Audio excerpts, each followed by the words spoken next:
Assalamualaikum warahmatullahi wabarakatuh. Kembali lagi dengan saya Faradita Anggita Putri. Kita akan membahas mengenai karya ilmiah, materi yang ada di kelas 11. Kemarin kalian sudah saya beri materi tentang karya ilmiah, tapi alangkah lebih baiknya kita ulas kembali apa itu karya ilmiah. Oke, yang pertama itu ada hakikat. Apa sih yang harus ada di dalam karya ilmiah? Nah, yang pertama adalah pengertian atau hakikatnya. Karya ilmiah itu dapat didefinisikan sebagai tulisan yang membahas suatu masalah berdasarkan penyelidikan, pengamatan, dan pengumpulan data yang bisa didapat dari suatu penelitian, baik penelitian lapangan, laboratorium, ataupun kajian pustaka. Ya, atau karya ilmiah itu disusun berdasarkan hasil penelitian. Oke. Lanjut. Karya ilmiah hasil penelitian itu dapat berupa pertama, makalah yang biasa kalian buat sebagai tugas Bapak Ibu guru ya. Yang kedua, laporan akhir. Yang ketiga, ada skripsi untuk jenjang S1. Yang selanjutnya yaitu tesis untuk jenjang S2. Selanjutnya disertasi untuk jenjang S3. Dan yang terakhir itu ada karya ilmiah yang bisa dipublikasikan, misalnya artikel atau buku ya. Selanjutnya, sifat karya ilmiah itu dibagi menjadi 4. Biasanya saya menyebutnya dengan SLOV. Apa itu SLOV? Yang pertama adalah sistematis, yang kedua adalah logis, yang ketiga adalah objektif, yang keempat adalah faktual. Biasanya kalian sering ya mendengar kata-kata seperti itu. Oke, sekarang kita bahas satu-satu. Apa itu sistematis? Nah, kita hidup itu harus sistematis, berarti harus runtut, harus teratur. Berarti sistematis itu pengertiannya adalah runtut atau teratur. Logis. Setiap hari kita harus berpikiran logis, yaitu sesuai penalaran atau masuk akal. Yang ketiga, sifat karya ilmiah itu harus objektif, tidak dipengaruhi pendapat pribadi. Jadi kalau kita menulis karya ilmiah, kita tidak boleh memberikan pendapat pribadi kita sendiri. Jadi kita harus berpikir objektif. Yang keempat, faktual. Faktual itu adalah fakta, dari kata fakta, berdasarkan kenyataan. Oke, selanjutnya, penjabaran sifat karya ilmiah yang lebih luas. Nah, itu ada 7. Karya ilmiah itu ditulis dalam bahasa Indonesia yang baik dan benar. Bahasa Indonesia yang baik itu adalah bahasa Indonesia yang sesuai dengan sesuai dengan apa? Iya, sistematis ya, runtut ya. Dan bahasa Indonesia yang benar itu harus sesuai dengan kaidah atau KBBI. Yang kedua, karya ilmiah disusun secara sistematis dengan tata urutan yang jelas. Jadi, karya ilmiah itu harus sistematis. Tadi sudah saya jelaskan dengan urutan tata yang jelas. Selanjutnya, karya ilmiah dikembangkan sedemikian rupa sehingga dapat diterima oleh akal sehat. Berikutnya, fakta yang digunakan dalam karya ilmiah harus dapat dipercaya. Harus berupa fakta, tidak boleh berupa rekaan ya. Yang kelima, karya ilmiah harus dapat menimbulkan gambaran yang disesuaikan dengan kebutuhan, tujuan, dan kondisi penerima karya ilmiah. Yang keenam, karya ilmiah harus dibuat lengkap dan sempurna. Tidak boleh ada salah satu bab yang hilang. Yang ketujuh, karya ilmiah harus objektif dan aktual. Ya.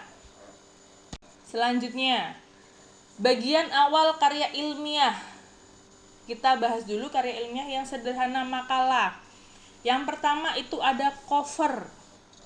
Pasti kalau kalian membuat makalah atau kalian membuat tugas akhir harus ada cover. Yang kedua, prakata. Kenapa kok saya menulisnya prakata? Kenapa kok bukan kata pengantar?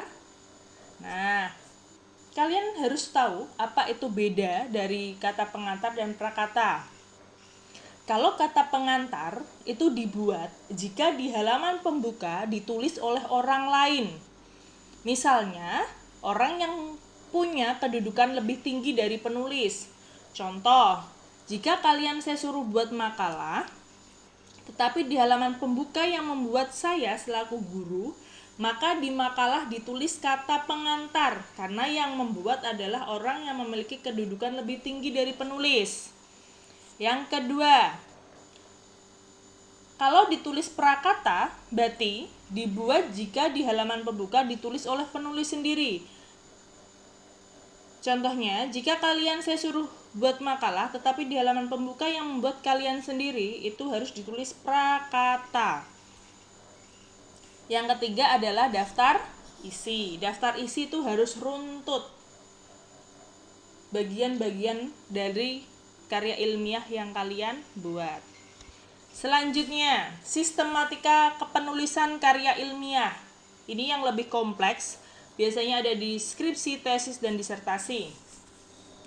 Bab 1, pendahuluan. Pendahuluan itu berisi apa saja sih? Nah, ada 5. Yang pertama ada latar belakang masalah. Latar belakang masalah itu berisi apa toh? Nah, latar belakang masalah itu biasanya berisi gambaran atau permasalahan yang ingin diangkat, yang disesuaikan dengan judul. Itu yang harus ada di latar belakang masalah. Apa sih yang melatar belakangi saya sebagai penulis mengambil judul tersebut? Yang kedua, pembatasan masalah. Mengapa harus ada pembatasan masalah di bab pendahuluan? Agar apa yang ingin kita bahas tidak melebar kemana-mana, fokus pada apa yang akan kita bahas. Yang ketiga, rumusan masalah.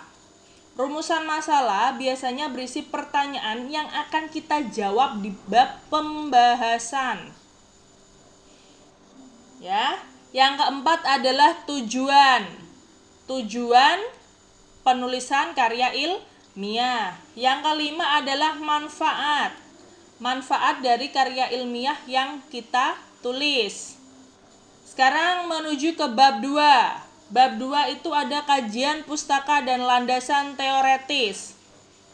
Ya, yang pertama kita bahas tentang kajian pustaka. Kalau saya tulis di slide, kajian pustaka itu merujuk pada penelitian yang pernah dilakukan oleh orang lain. Ya, maksudnya bagaimana? Misalnya, saya akan membuat karya ilmiah dengan judul A. Jadi kita harus punya rujukan. Karya ilmiah ini pernah dibuat oleh orang lain, tapi tidak boleh sama ya. Harus berbeda. Yang kita rujuk mungkin dari segi penelitiannya pernah seperti ini. Boleh kita rujuk kajian pustaka itu dari artikel boleh, dari jurnal nasional boleh, dari jurnal internasional juga boleh, ya. Atau penelitian terdahulu, mungkin dari skripsi teman-teman terdahulu, tapi tidak boleh plagiasi. Judulnya tidak boleh plagiasi. Apa itu plagiasi? Menjiplak sama. Paham ya sampai sini ya? Oke. Kita lanjutkan landasan teoretis. Landasan teoretis itu bisa dikaitkan dengan dasar teori. Dasar teori yang digunakan ya. Misalnya, kalau kita membuat landasan teoretis itu harus nyambung dengan judul karya ilmiah yang kita buat. Nanti kita akan bahas ini lebih detail. Selanjutnya, bab 3, metode penelitian. Yang pertama, metode apa sih yang akan kita gunakan dalam penulisan karya ilmiah? Yang kedua, waktu dan lokasi penelitiannya itu harus ada. Yang ketiga, sampel dan populasi. Yang keempat adalah instrumen penelitian. Bab keempat yaitu pembahasan, yaitu membahas secara detail apa yang sudah dirumuskan dalam rumusan masalah. Tadi sudah saya katakan, rumusan masalah itu berisi pertanyaan yang akan dijawab di bab pembahasan. Jadi, yang akan kita bahas harus merumus atau merujuk ke rumusan masalah. Tidak boleh asal-asalan dan itu harus runtut. Rumusan masalah pertama itu yang akan kita bahas di pembahasan pertama. Rumusan masalah kedua itu yang akan kita bahas di pembahasan yang kedua. Jadi runtut, tidak boleh dibolak-balik. Nah, itu kenapa penulisan karya ilmiah harus sistematis. Selanjutnya, bab 5 ada penutup. Penutup itu berisi simpulan dan saran. Kalau ini sudah bisa kalian lakukan ya. Oke, kalau karya ilmiah tadi adalah karya ilmiah yang lebih kompleks. Kalau yang biasa kalian tulis untuk tugas Bapak Ibu Guru biasanya adalah karya ilmiah sederhana, yaitu makalah. Makalah di bab 1 pendahuluan hanya ada 4 yang biasa kalian buat, yaitu latar belakang masalah, rumusan masalah, tujuan dan manfaat. Yang kedua, ada bab 2. Bab 2 itu langsung pembahasan. Pembahasan di sini ada 2, yaitu kalian harus merumuskan dasar teori yang digunakan. Yang kedua adalah pembahasan, membahas rumusan masalah.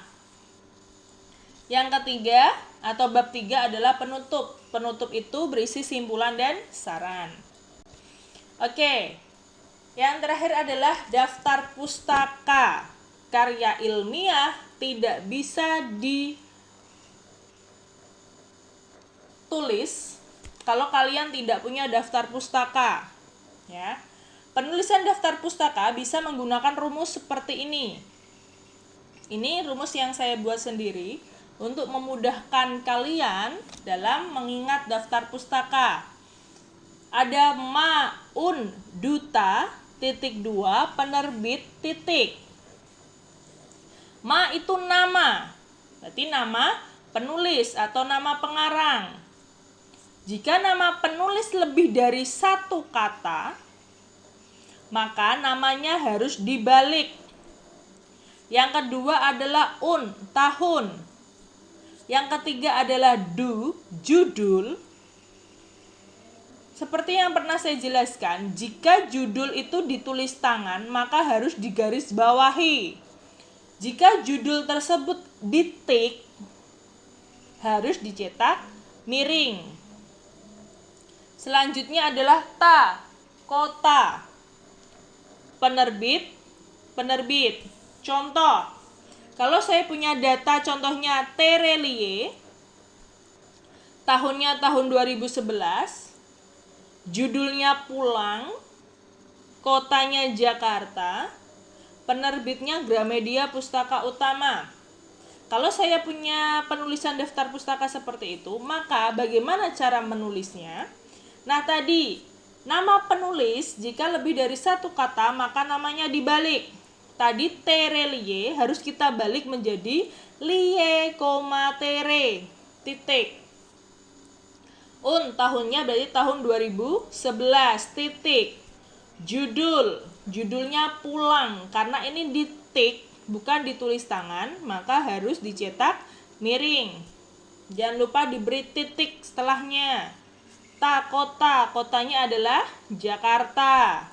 Titik 2, Gramedia Pustaka Utama, itu penerbitnya. Jangan lupa diakhiri dengan tanda titik. Selanjutnya, cara menulis judul. Penulisan judul dapat menggunakan 2 cara. Yang pertama, menggunakan huruf kapital secara keseluruhan. Contohnya bisa kalian lihat di slide ya.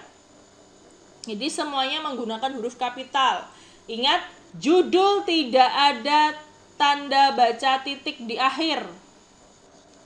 Yang kedua, menggunakan huruf kapital diawali kata kecuali penggunaan konjungsi.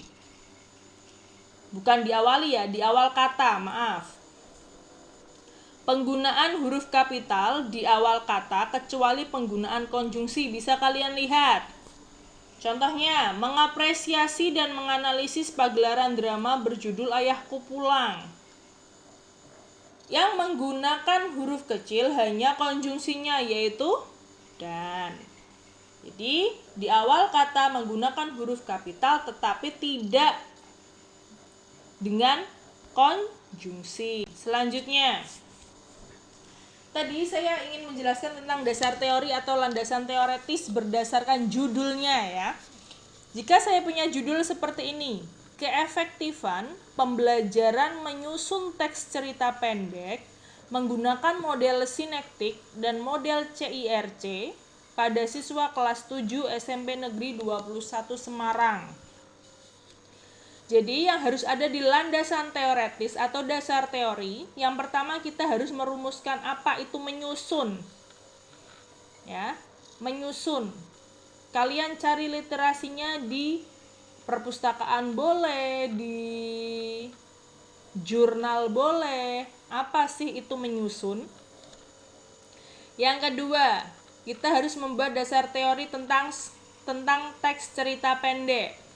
Mulai dari pengertian cerpen, struktur cerpen, unsur intrinsik cerpen, dan unsur ekstrinsik cerpen. Ya. Yang ketiga, kita harus menjabarkan dasar teori mengenai model sinektik. Mulai dari pengertiannya bisa, selanjutnya sintagmatiknya boleh, ya. Selanjutnya, dasar teori yang keempat, kita harus menjabarkan mengenai model CIRC. Sama, kalau model itu berarti berisi pengertian dan sintagmatik. Apa itu sintagmatik? Sintagmatik itu adalah langkah-langkah. Oke. Itulah penjabaran saya atau penjabaran saya mengenai karya ilmiah. Semoga bisa bermanfaat bagi kalian. Tetap semangat, belajar di rumah, dan jaga kesehatan. Wassalamualaikum warahmatullahi wabarakatuh.